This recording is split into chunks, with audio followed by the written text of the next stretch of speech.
Hello there, how's it going? Just going to make sure you can see me, make sure everything's working. Oh, there's an advert. So maybe you're seeing an advert for Sunrun. What does that mean about me if they are advertising portable generators? There you go. Now we're living in crazy times.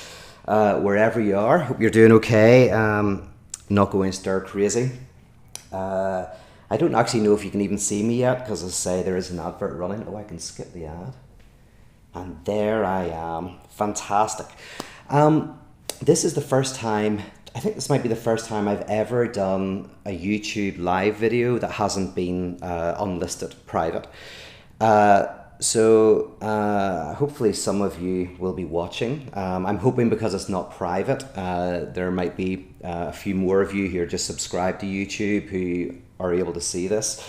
Although I'm guessing you need to click on notifications in order to see this stuff. I don't know how it all works. It's over my head. But if this works and generates a bit of conversation, maybe I'll start doing more live videos on YouTube. I think that'd be kind of fun. So we'll see how it goes. We've definitely got half a dozen people watching so far. There's Tim saying hi. This may be the perfect anecdote for the quarantine.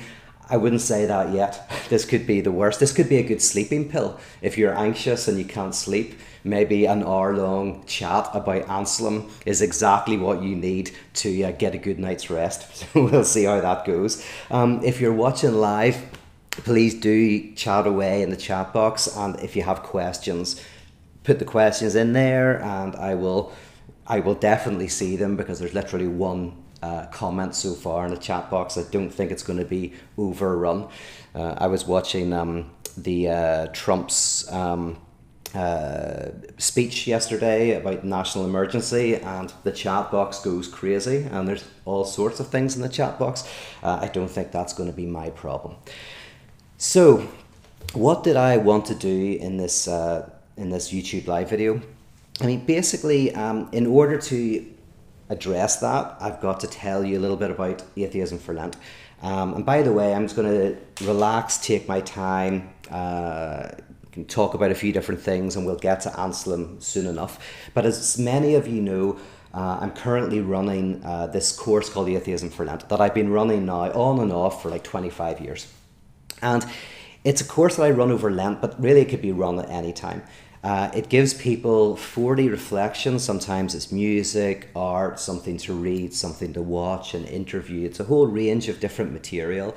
And it's designed to explore the interaction between theism and atheism, and to explore the theological dimension of atheism and the atheistic dimension of theology. And at first that can sound strange to people because people think of atheism and theism as opposites, like black and white or positive and negative. And in a way that's true, but that's why they're interconnected, because just like there are positive and negative charges, or black and white make sense in relation to each other, or in an argument, a negation, as in a critique, an antithesis to the thesis is what generates the discussion. So too atheism and theism have had this complex interchange. And not only have they had this complex interchange, but they have also, they interweave in very, very interesting ways. And part of Atheism for Lent, it's more of a practice, so it's designed to get you to think, to reflect, to destabilize you, whatever you believe or don't believe, but in a positive way, to get you to think about things differently, and even to disturb you enough in your atheism or your theism or your agnosticism to kind of like open up new horizons, to broaden your perspective. And I think that's important. I think that's one of the rules of philosophy, is to try to broaden our horizons and our perspectives, and that's kind of a positive thing. So part of Atheism for Lent is about experiencing that type of destabilizing, that type of personal change. But there's also an intellectual dimension to it, like very much so. In fact, many of the people that we encounter in the course are philosophers and academics of various kinds. We're looking at people like Nietzsche, Marx, Freud, Feuerbach. We look at Altizer, we look at Zizek, we look at Anthony Flew, and we go way back to Protagoras and Seneca and all of these interesting people. So there's a whole range of thinkers in it. And then every week I give a seminar. So that's what Atheism for Lent's doing. And last week I gave an introductory seminar to the mystics, because every week there's a different block. The first week is a few days of just orienting ourselves. Then the first proper week is a real deep dive into the origins of atheistic critique. And that's where we looked at some of the ancient Greeks, people like Protagoras and Epicurus. But we also looked at people like Anthony Flew. We looked at that, also the entertainer Darren Brown. So that first week was a real deep dive into the kind of the standard critiques that we know about, critiques about God and the critiques of religion.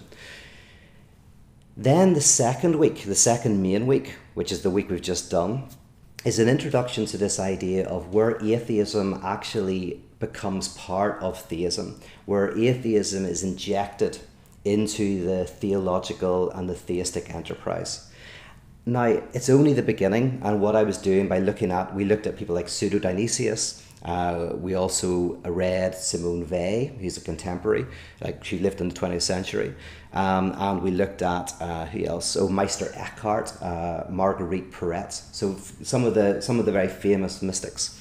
And we were doing that to try to understand how mysticism is really where we see atheism enter into this kind of theological project. And I say it kind of advances and changes, and we're going to be looking at that in future weeks.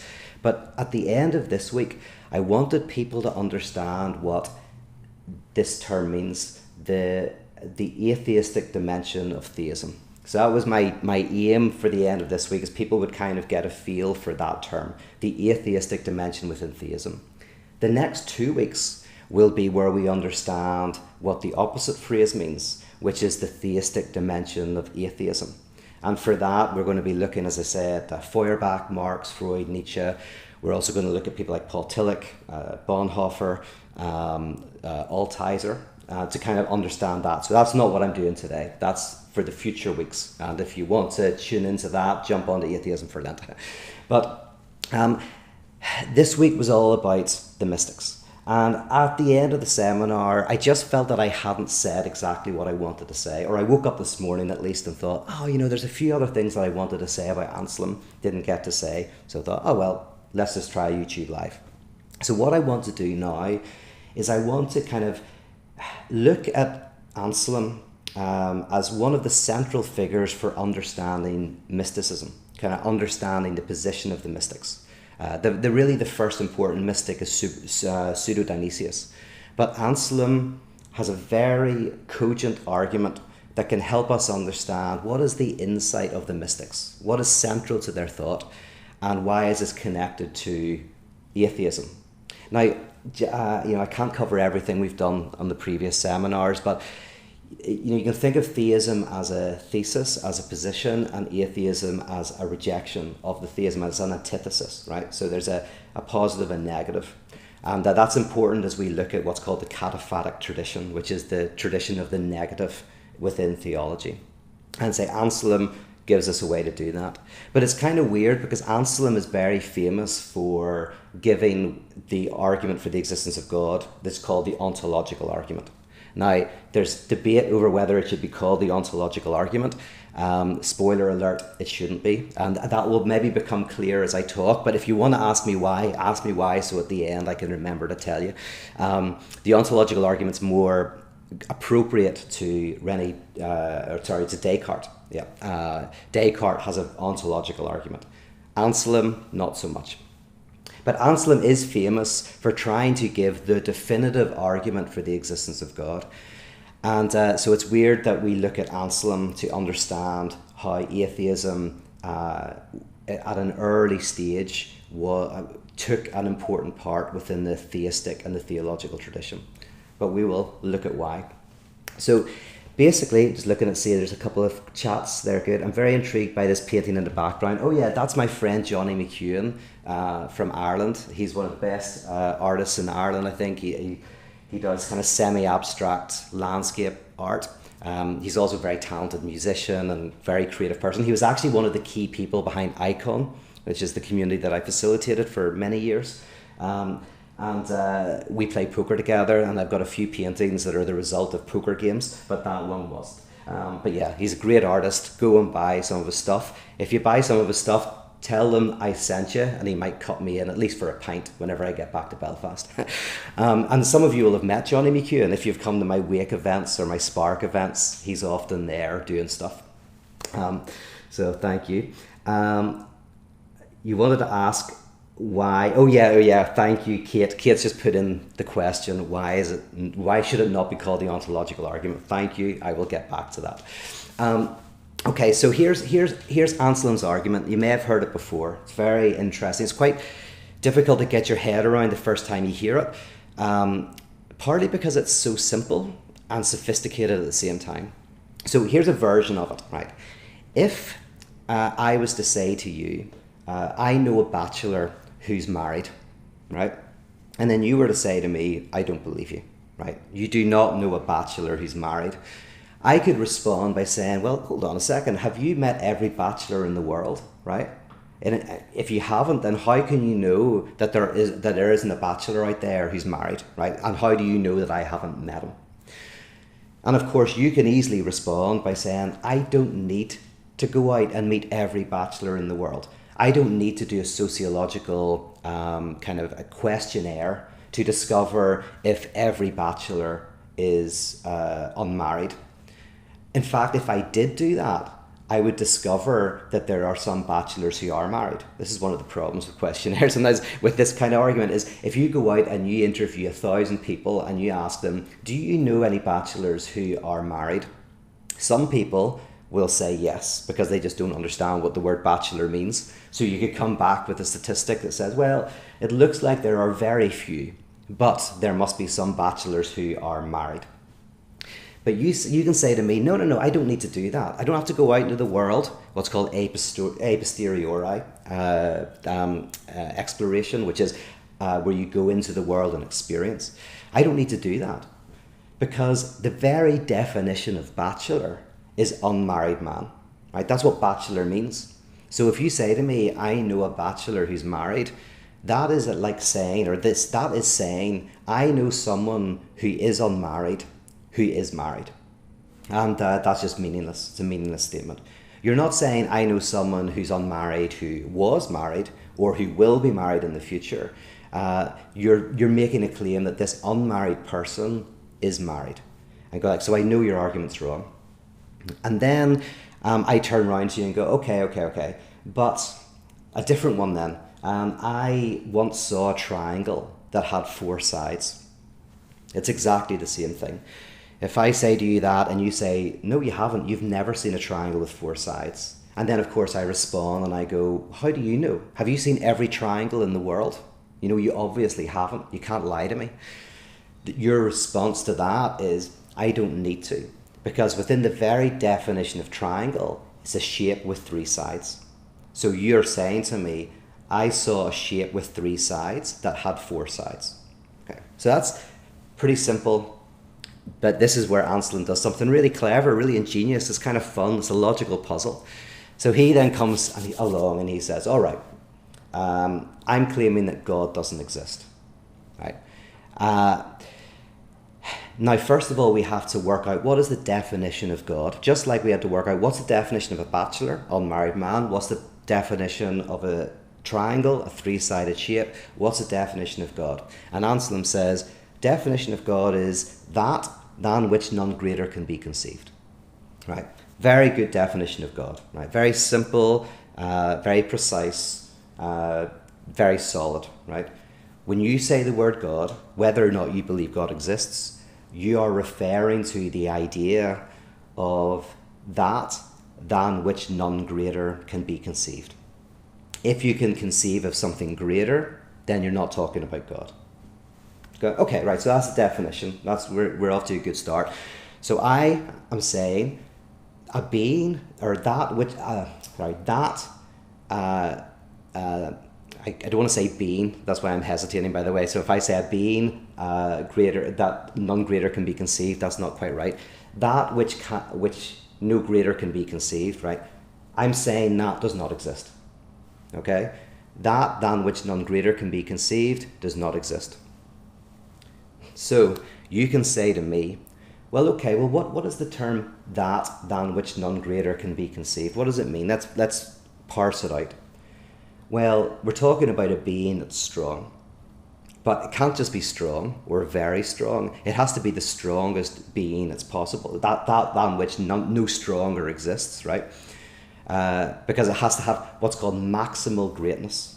This God, if God exists, so whether, this concept is about maximal greatness. So this being has to be omnipotent, right? It can't just be strong, it has to be omnipotent.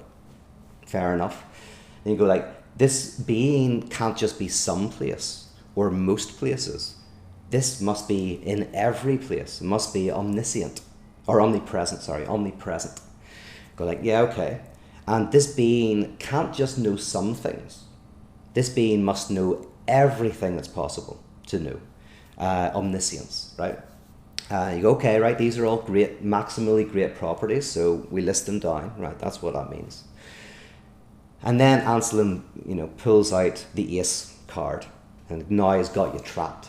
Because now Anselm says, okay, what about existence, right? If God exists, God would have to exist in the best possible way, right? We exist contingently, right? Everything we know exists contingently. Everything I can see around me, like the painting, was a thought in Johnny's mind. It came into being because of the canvas and the paint and the idea behind it. It's in existence and it will pass out of existence.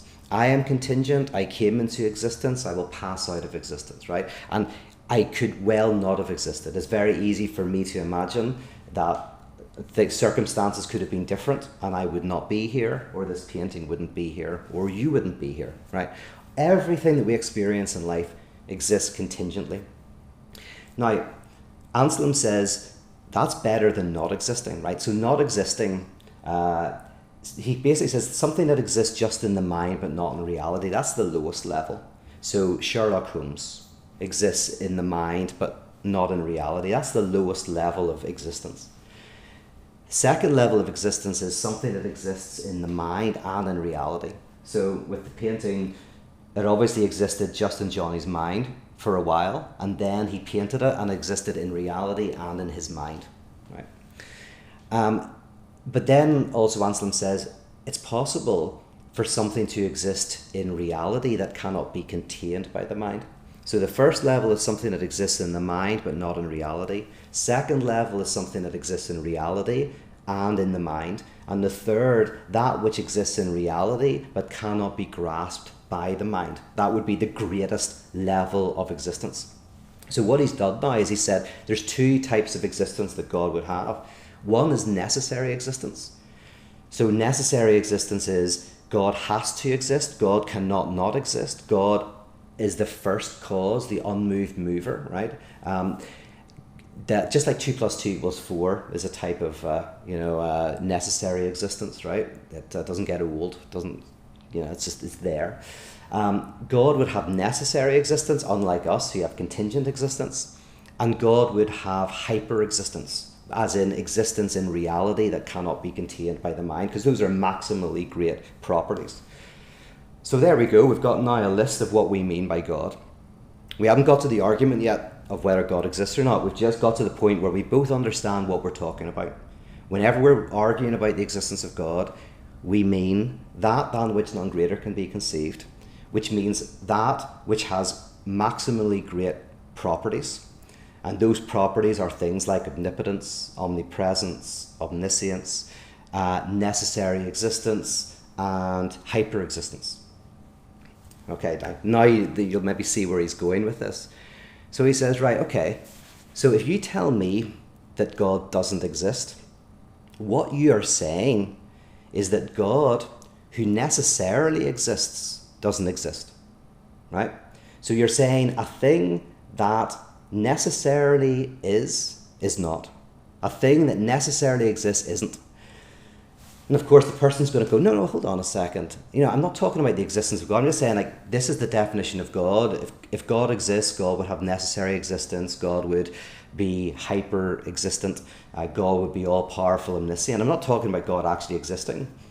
But of course, Anselm's kind of got you in a bit of a bind here, because he's saying, but the very definition of God that you've accepted, which is God necessarily exists, right? That's what you mean. Whenever you say the word God, you're talking about a being that has to exist, that cannot not exist. Yeah? And then you're saying that being doesn't exist. Well, how? Because it cannot not exist. And then you're like, okay, something weird's gone on. But it's very hard to find what, right? So oceans of ink have been spilt on this discussion of going like, where's the trick? What's gone wrong here? You can't just define something into existence, right? Now, interestingly, there are some contemporary philosophers, first-rate philosophers, who have versions of this argument that they think are valid. The most famous is probably Kripke. I think Kripke has a form of what's called a modal argument for the existence of God, and then Plantinga, Alvin Plantinga, has a version of a modal argument as well, possible world theories. We don't need to get into it, but there are people who think that there's some validity to this type of argumentation, or it can be restructured in a valid way.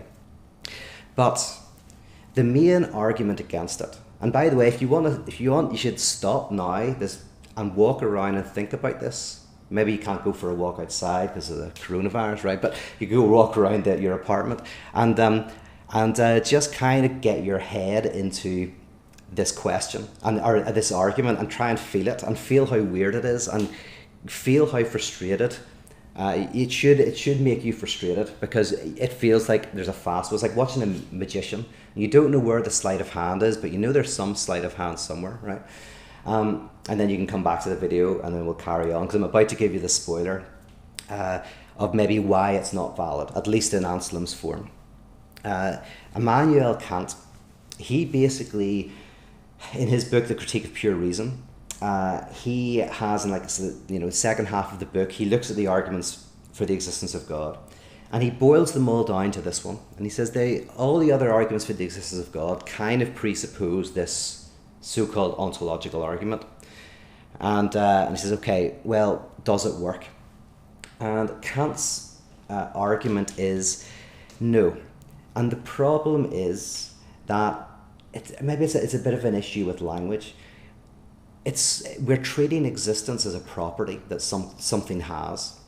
And Kant says existence isn't a property. It's not a property something has. You don't say, oh, there's a sheep and it's got 4 legs and it's got wool and it eats grass and it exists, right? Whenever I say and it exists, I haven't really added anything extra to it. You just assume when I'm talking about a sheep that I'm talking about it existing, or even existing in my mind if I'm talking about, a sheep in some book, right? And Kant says basically existence isn't a property. It's almost like what you hang properties on.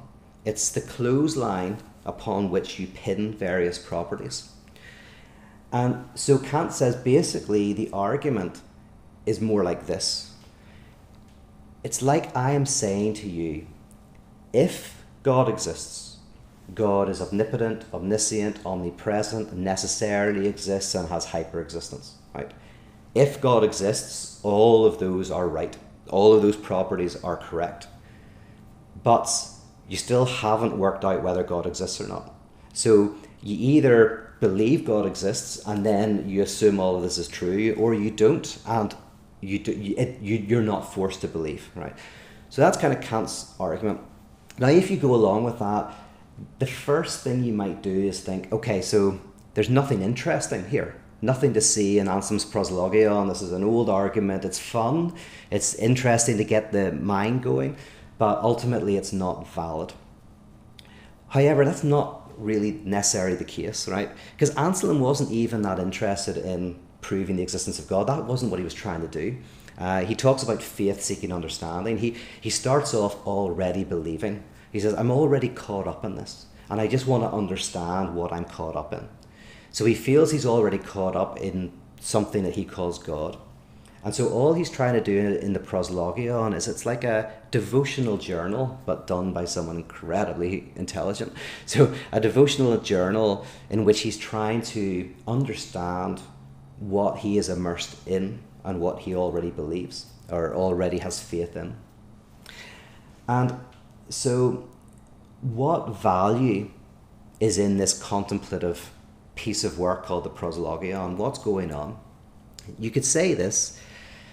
You could say that if someone believes in God, then they must believe that God both exists necessarily and has a type of hyper-existence, that an existence that cannot be reduced to an eidos or an idol or an ideology. Idolatry and ideology come from the same root of eidos, to have the essence of. So if you believe God exists, you are committed logically to believe that conceptual grasp or experiential grasp of this greater than conception being is impossible. Now, there's all of these interesting ways of talking about how you can experience the negative, right? We may get into that, we may not, but this is the key point, because this is what the early mystics and Pseudo-Dionysius is really bringing to the fore. He's saying that necessarily, if you believe in God, then by definition, you have to negate every affirmation you say about God. Because those affirmations are mental grasps, attempts at grasping the eidos, and therefore they're false, they're idolatrous, right? And this is where atheism first kind of is seen as what someone like Merrill Westphal would call, what's he call it? But it's a purification of the instrumental notion of religion. But Simone Weil talks about this, and if you're doing atheism for Lent, today is the day, I think, that you do Simone Weil. You'll see Simone Weil talks about the purification process of atheism. Well, this can help us understand what that means, is that Pseudo-Dionysius and Anselm, they're talking about the notion that every nomination, to names to nominate, every nomination has to be coupled with a denomination, just like positive and negative charges. And a denomination is a denaming. And it's interesting, churches are called denominations, right? Denominations, denamings. The places where you're protected from idolatry, of thinking you grasp the essence of something, whether it's political essence, ideology, whether it's religious essence, idolatry. Which means that if you think of theism as the thesis and atheism as the antithesis, now atheism is an antithesis which happens within the theistic position. And that leads to what some people call theopoetics. It's not a term that I'm as keen on, but it's a good term to understand Anselm, is that theology is a type of, think of it like a poetics, in the sense of poetry can express something without nailing it down. It can help you feel something, expand your horizons without kind of defining something in a very specific way. And so theology is a type of, for someone like Jean-Luc Marion, it's a type of praise. It's a type of response in which you're trying to say beautiful things and keep things open and keep yourself from closing things down. Marion, who's a contemporary philosopher, he talks about the difference between idol and icon. An idol is where you have the thing that you can grasp it, just like the second level of being for Anselm, right? Second level of being is something that exists in the mind and in reality.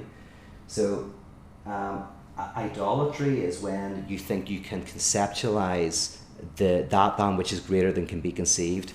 You can conceive it. That, by the way, is why, if you've noticed, why does Anselm use this very tongue twister definition, which even I'm tripping over, right? Which is, God is that than which none greater can be conceived.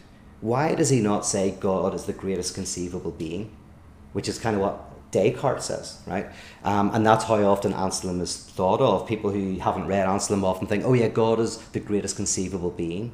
But Anselm's like, no, that's fundamentally what he's writing off. He's saying, no, if I can conceive of something, then I can conceive of something greater than that, which is something greater than conception, right? So anything I can conceive is not the greatest thing, because I can conceive of something that is beyond conception. I can't conceive what it is, but I can conceive the concept.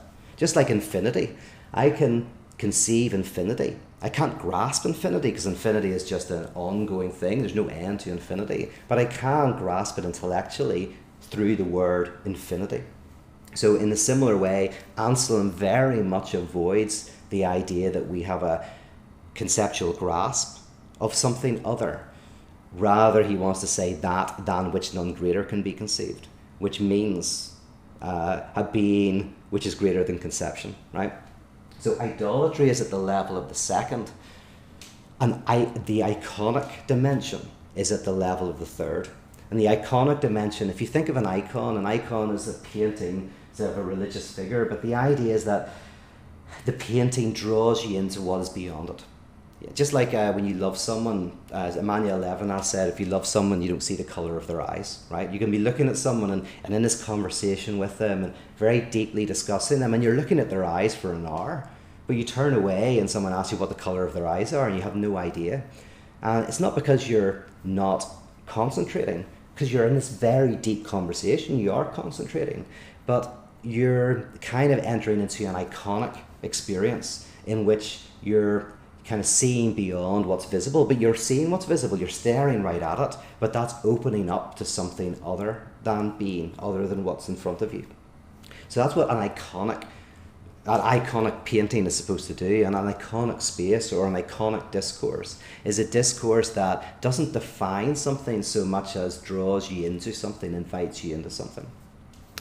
And that's what I wanted to cover in the Anselm seminar that I think I missed. I did talk about all of that, and it was all implicitly there, but I wanted to be explicit about what you can get out of Anselm once you reject the argument as an argument, like what analytic philosophers do often. They dissect it as an argument for the existence of God, when for Anselm it never was.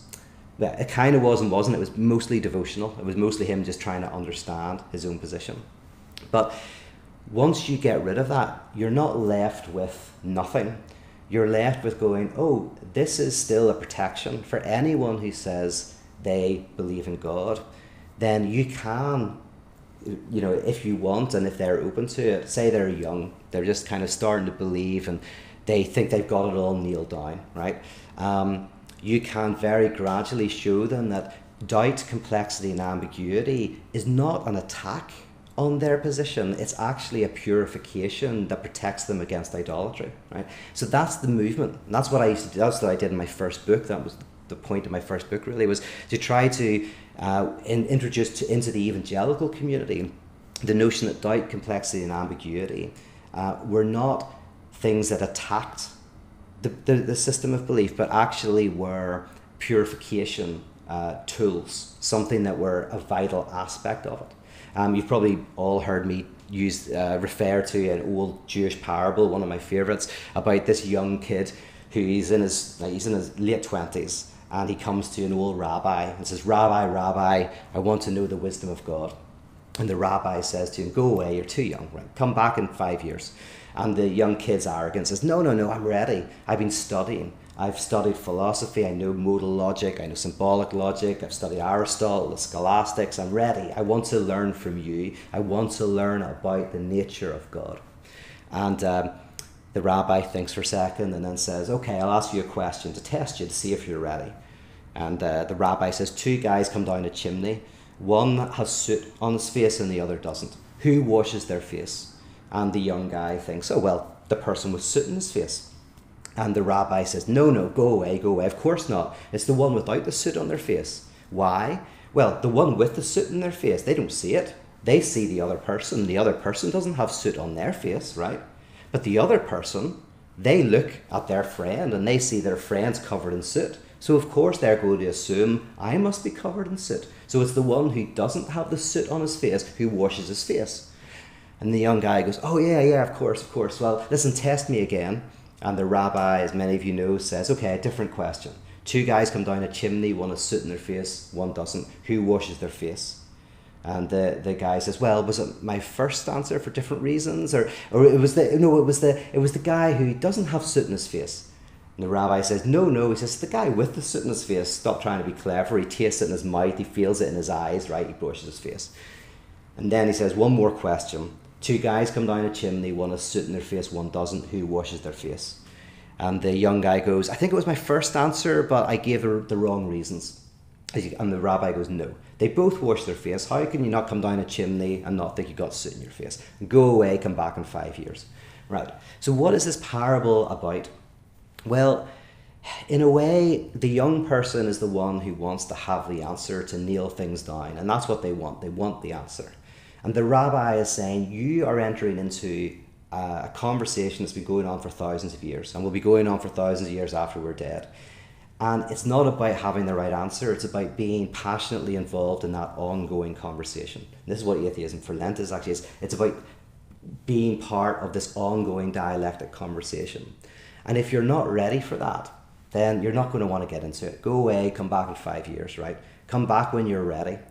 And it's very much the opposite of what we think about often when we think about in Christianity. Sometimes there's the idea if you want to know the God's eye view, it's the answer that's important, right? Whereas in this, it's kind of like, no, the answer is the questioning, the struggling, the movement itself. And that notion is what you find here within Anselm.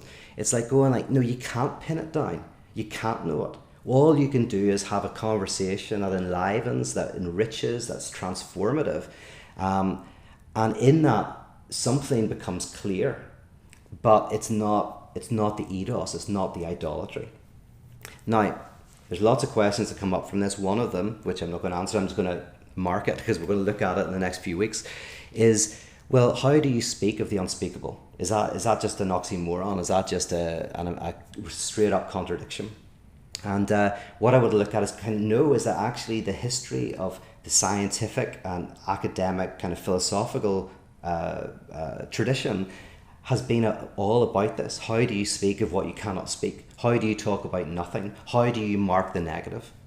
In mathematics, the moment that we drew a circle around nothing and we got zero, that is the positivizing of a negative, right? Zero is a nothing, and that was a big advance within mathematics, right? You have within biology, of course, evolution, which is antagonism within biological organisms. You've got in quantum mechanics, Niels Bohr and his research into kind of wave particle duality and the consequences of that. That was pre-Bohr, but Bohr is the one who starts to get into the consequences. I've talked about that elsewhere, but are the unconscious as a type of negation that we can navigate, right? So there are ways of doing that, but all of those conversations you can kind of see starting, interestingly, in these esoteric mystical conversations, right back to Pseudo-Dionysius, right back with Meister Eckhart, right back with Anselm. Okay, I'm going to see if there's any questions, and then after that I will let you get on with your day. Oh yeah, so the first one, Kate, because you asked me, why do some people say that the ontological argument isn't ontological? And that kind of is implicitly in what I've talked about, is that basically ontology means the study of being, the study of what is. And Anselm's argument is that God is beyond being. God grounds being or is hyper being. And so someone like Jean-Luc Marion, he wrote a great article called Why the Ontological Argument Isn't Ontological, and it's on my Atheism for Lent course. And it's basically saying that it's not an ontological argument, because Anselm is saying, no, we cannot conceive this. We can talk about being, we can conceive being, but we're talking about what cannot be conceived. And that is something otherwise than being, right?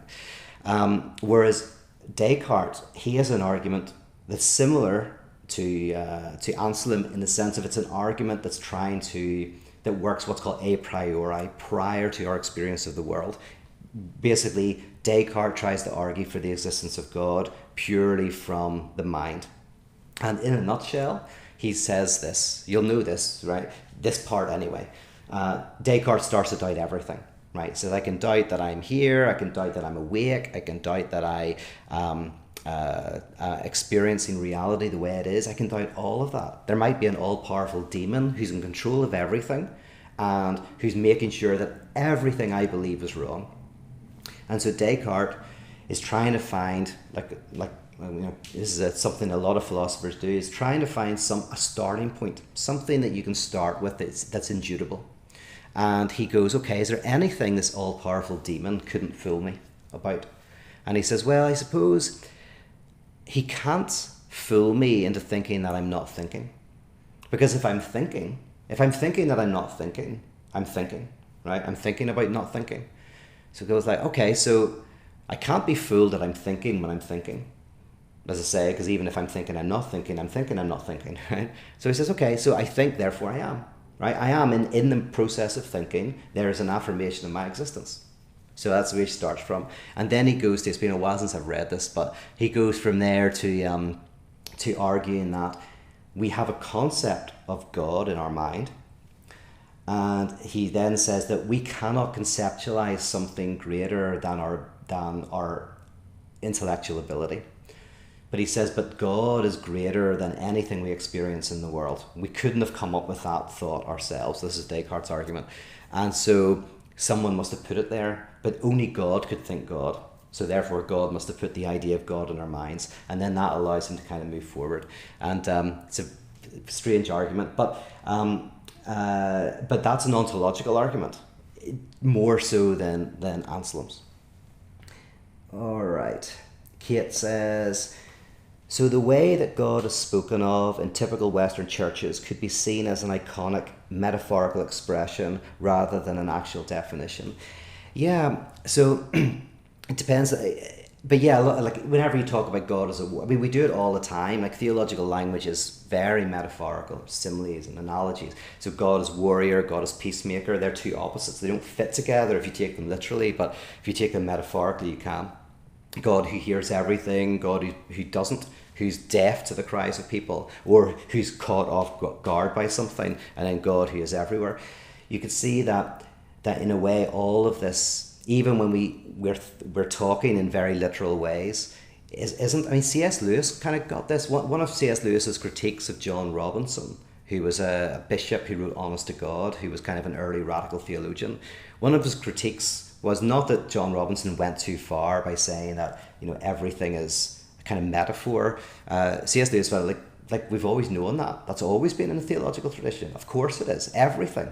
And, even in science, we use lots of metaphors when we think we're not. Metaphor is part of the very nature of language itself. Interestingly, Bonhoeffer was very strong in this as well. Like he wanted to push for the idea that all language related to God is a type of mythological discourse. So yeah, exactly. And the point is we sometimes try to deny it. Some people try to deny it for lots of legitimate reasons, for fear, for desire for control, for fear of losing friends, for fear of losing a job, lots of things, right? Lots of reasons why we hold on to our political beliefs like this or whatever. But the idea that one of the purposes of a pastor in a way is to open up that metaphorical language, to let it breathe. And Tim says, also a theme in Fidelity of Betrayal.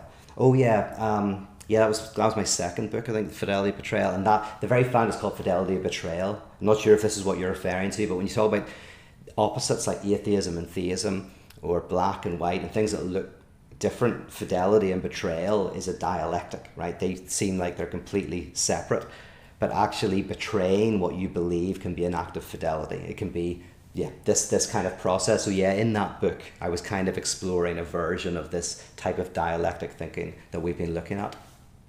All right, let me just make sure there's no other questions. That's not scrolling, I think. Oh dear, that's not scrolling, so I hope I'm not missing anything. If I am, I'm very sorry. Hopefully, if this worked, as I say, I might do a few more YouTube lives. This could be a kind of a fun thing for me to do. But hopefully that was of interest to you. If you're doing Atheism for Lent, hope you enjoy Simone Weil. Tomorrow, I'll be doing a seminar on Feuerbach and Marx and Nietzsche. They'll be looking primarily at Feuerbach and Marx. And I'm very excited about that. I find Feuerbach very, very interesting. So we're going to be looking at the materialist critique of religion and see where that goes. All right. Take care of yourselves. Have a good day. Bye bye.